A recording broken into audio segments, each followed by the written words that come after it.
Okay, so today I wanted to talk to you about how to hire great outsourcers on Upwork. So, Upwork is a place where you can find lots of different outsourcers for many different tasks, writers, developers, uh, people to do online advertising, virtual assistants, and so on. And I've been using outsourcers and Upwork and sites like Fiverr for a number of years now, so I've kind of developed a way to find great outsourcers and to kind of filter out the ones that are not as good. I just wanted to give you some tips on how you can do that as well. So here we have a job that I happen to have posted recently for one of my stores. And what I wanted to do was um, I wanted to kind of go through the process that I go through and then kind of give you my breakdown of the steps that I follow. So the first thing is that I usually create a pretty detailed job description. I'm just going to show you this job description here. I say exactly what I needed a Shopify expert to manage a growing store, and I give very specific examples of things that I want them to do.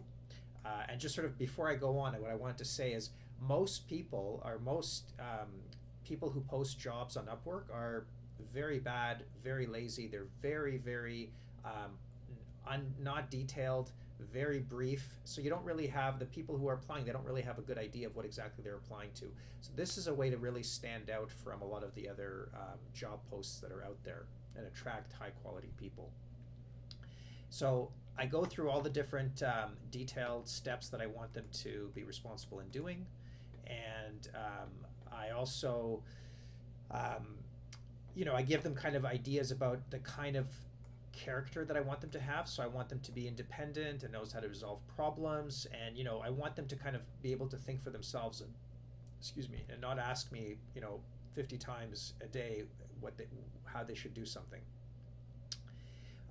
Then I do something very important, which I think most people who hire on Upwork don't do, and this is how you can really start to filter out a lot of the people that are not as good as others. So what I do is I set up a series of test questions for them to really make them show me that they really know what they're talking about and that they didn't just copy paste their application like they did for all the other applications for all the other jobs that they're applying for. So what I did here is I gave them a series of 3 questions, and I gave them very specific questions that they wouldn't really be able to copy and paste. They would have to spend some time figuring out how to answer these questions and how to talking about their experiences and other things that they just couldn't copy paste. That's basically what I want to do here. Is I want to filter out all the people that don't really put any effort into applying for jobs, and I want to just find the people that go that extra step. Very important. And I even add here, please note, if you just copy paste the same cover letter you used to apply for every job, you will be rejected. So even though I specify that, there are still lots of people who just copy paste their application. But anyway, that's step number 2. So have some test questions in there. Now, after I post my job, I also, I also do something where I invite other candidates for that job. So you could do a search in Upwork. So for instance, like let's say I do a search for Shopify. Let's say I find some people, and what I could do here is I could filter. And what I usually do is usually I like to see people that have earned at least 1,000, and let's say if you start with $10 and below, and let's say you have 90% and up job success rate, then you can also sometimes I also, if it's a very language specific task, I want them to be native or bilingual here. And then you can now see all these different people that it filters for you. And what you could do is you could invite them. I'm not going to do it now, but if you were to do this, you could invite them for your job, which I'm not going to do, but you could do that here.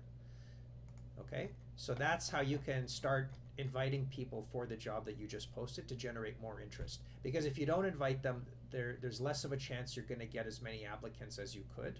And this gives you an ability to kind of to really find the really good people on the platform to apply for your job.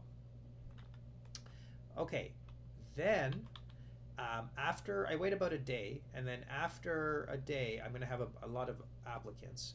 From those applicants, I really go through one by one, and I reject the ones that didn't answer the questions that I asked. Because if excuse me, if they didn't answer the questions that I asked, then right away that tells me that they don't know how to follow instructions, or they're too lazy to put any thought and effort into their applications, and I wasn't really interested in working with them. Then the ones that I kind of mark as, you know, the ones that I like, those are the ones that actually did answer my questions. And then I have a short list of them. And let me see if I can show you here.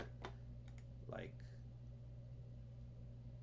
so actually this one I haven't. So for instance, on this one, where I have